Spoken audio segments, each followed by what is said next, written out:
News room at 12 में खुशामदीद। और सबसे पहले बात करेंगे रेंजर्स इख्तियारात के हवाले से। कराची में रेंजर्स के इख्तियारात की मुद्दत खत्म हो गई। हर बार की तरह इस बार भी कराची में रेंजर्स के इख्तियारात का मामला एक बार फिर लटक चुका है। रेंजर्स को कराची में क़याम अमन के लिए दिए गए इख्तियारात की आखिरी तारीख गुज़िश्ता रात 12 बजे तक थी, जो कि गुजर गई। सूबाई हुकूमत ने वफाक को इख्तियारात में तोसी की दरख्वास्त अब तक नहीं की।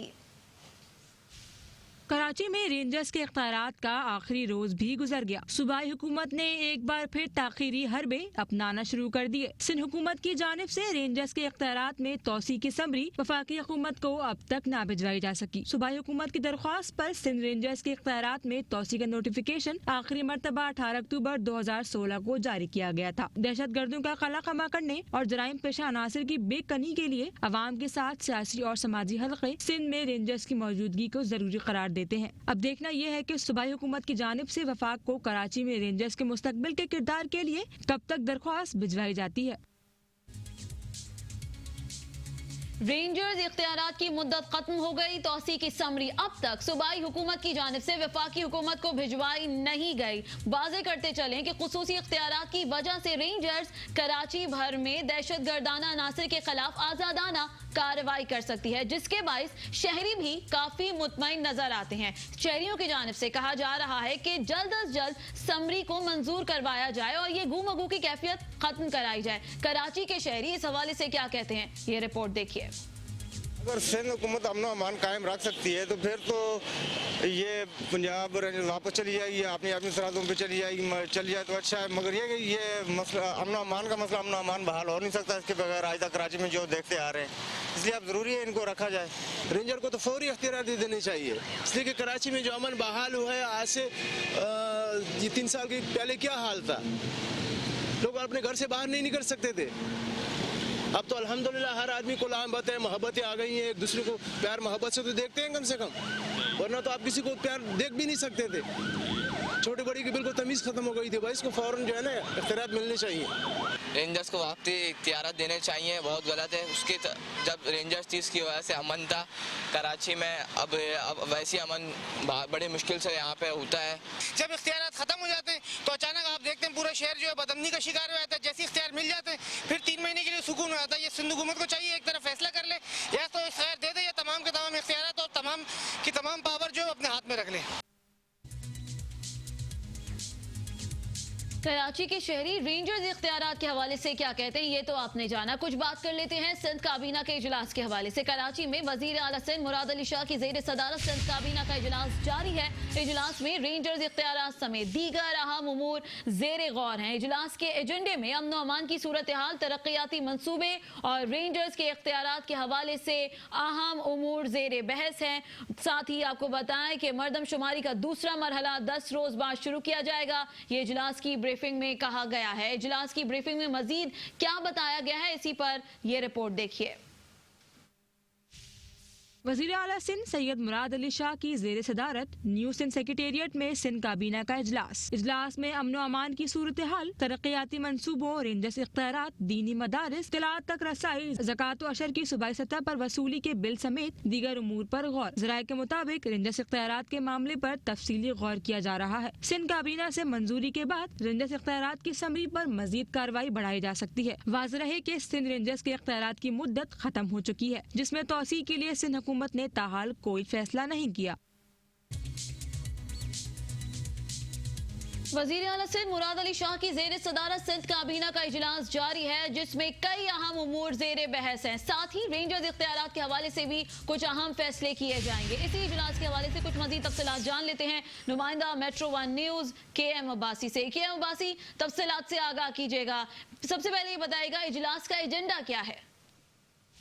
यहाँ पर वज़ीर आला सिंध की जेर सदारत जो है सिंध काबीना का इजलास जारी है। इस सिंध काबीना के इजलास में अमन अमान की सूरत हाल का जायजा लिया जाएगा। इसी दौरान मरदमशुमारी, अजनास की कीमतों पर कंट्रोल, और दीगर जो अहम बिल्स हैं वो इस एजेंडा का हिस्सा हैं। जबकि इस वक्त चीफ सेक्रेटरी सिंध की जानिब से जो है मरदमशुमारी के मुतालिक वज़ीर आला सिंध को ब्रीफिंग दी गई है और इस इजलास में वज़ीर आला सिंध को आगाह किया गया है कि किस तरह से मरदमशुमारी को यकीनी बनाया जाएगा और इस दौरान जो है किन किन अजला में पहले करवाई जाएगी, क्योंकि मरहलेवार जो है ये करवाई जा रही है। इस वक्त सिक्योरिटी मामला भी हैं और दूसरी जानिब पुलिस की कमी है और जो वफाक की जानिब से मैकेनिज्म बनाया गया था कि जिसमें फौज भी शामिल होगी इस दौरान, ताकि जो सेंसस के मामले को जो हल किया जा सके, क्योंकि पहले भी इस पर तफजात उठाए जा चुके हैं, जिसकी वजह से ये फैसला किया गया है। इस इजलास में मरदमशुमारी पर ब्रीफिंग दी जा रही है, जबकि उससे कबल अमन अमान के मुतालिक भी जो है वज़ीर आला सिंध को ब्रीफिंग दी गई है क्या अमन अमान की सूरत हाल क्या है। ताहम अब तक ये बताया नहीं गया कि रेंजर्स इख्तियारात का मामला कहाँ तक पहुँचा, क्योंकि खत्म हो चुके हैं रेंजर्स इख्तियारात और यहाँ पर